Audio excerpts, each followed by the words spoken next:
If you're anything like me, you're broke. But the good thing about that is that it's like a disease. It can be cured with money. When I was about 10 years old, I went to the bank to deposit a check for like $5. Why did somebody give a check to a 10-year-old? I don't know, but that doesn't matter. After I deposited the check into the bank, I looked at my balance, and for some reason, instead of increasing by 5, it increased by 50. To a kid, that money is life-changing. I could buy a cool toy, I could buy a curved shower rod, I could almost buy a video game.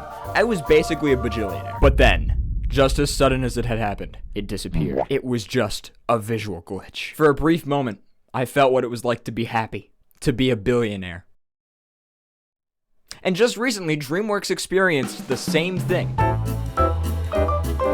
One of my favorite things to do in my free time is to look at box office numbers. Nerdy, I know. I just think it's cool to see how some movies are doing financially. For example, just this year, Inside Out 2 became the 8th highest grossing movie of all time, Deadpool and Wolverine became the highest grossing R-rated movie of all time, and Kung Fu Panda 4 made $8.8 billion.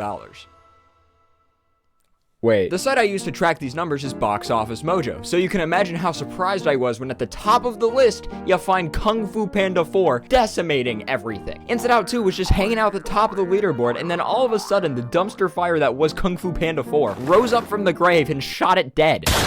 Then, after absolutely curb-stomping Inside Out 2, it walked over to Avatar's house and did the same thing. Kung Fu Panda 4 somehow became the highest-grossing movie of all time.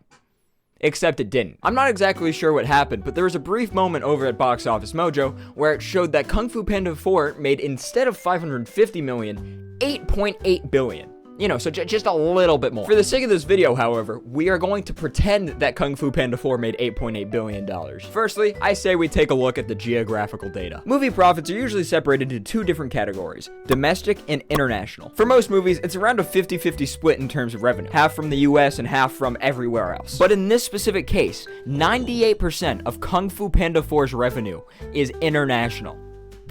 That's insane. So that raises the question, if it made so much money internationally, then which countries did it earn it from? If you look into it a little bit further, then you'll notice that $5.15 billion came from one single country, Argentina. Why Argentina? I don't know. Let's do some quick math. Argentina's economy is worth around $600 billion.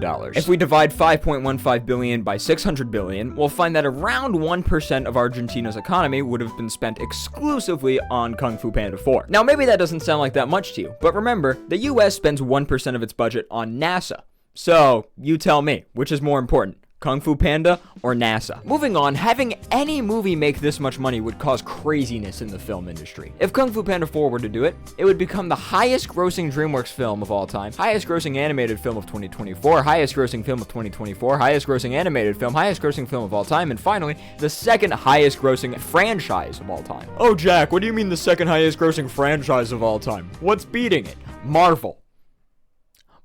The only thing beating the Kung Fu Panda franchise is the entire MCU. It's like if the MCU was like a motorcycle guy who was like super intimidating and no one messed with him, and then a baby walked into the bar, and then that baby was DreamWorks, and then it did some roids and then just absolutely pummeled him. To make it a little bit more accurate, you have to go by average gross per movie, or how much it makes per movie. Using this, you'll find that the MCU makes about $650 million per movie, whereas the Kung Fu Panda franchise would make about $2.6 billion per movie. To be clear, that is per movie. If Kung Fu Panda 1, 2, 3, and 4 made $2.6 billion, they would be the number 3, 4, 5, and 6 spot on the all-time leaderboard for money.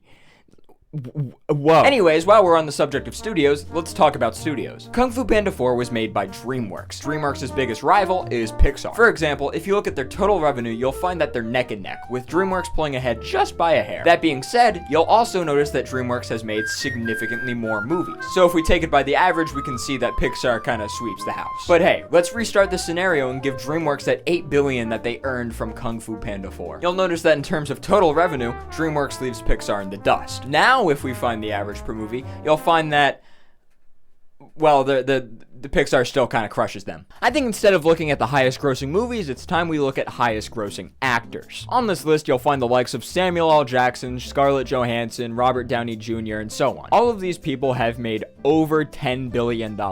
That's like a lot. If you go a little ways down, you'll find Jack Black, the voice actor behind Poe. As of right now, Jack Black is ranked 36th overall in terms of box office grossing. But if you add the $8 billion he made from Kung Fu Panda 4, then he goes from all the way to 36th, get this, to number 1. Jack Black would become the number 1 actor of all time. Think about that for a second. Jack Black is the highest grossing actor of all time. Just for a moment, I want you to forget that all of these people are super rich and famous. Out of all of them, which one has made the most money? Not the supermodel, not the guy with a scarily good haircut, it's Steve from Minecraft. No matter which way you put it, that's just objectively funny. Just a little side note here, if we look at Awkwafina, the voice actor behind this character, Zen, or whatever its name was, if we added 8 billion to her total gross, she would only be number 6. Don't get me wrong, being the 6th highest grossing actor of all time is very impressive, but imagine being handed $8 billion on a silver platter, and you're still not number 1. That's kind of sad.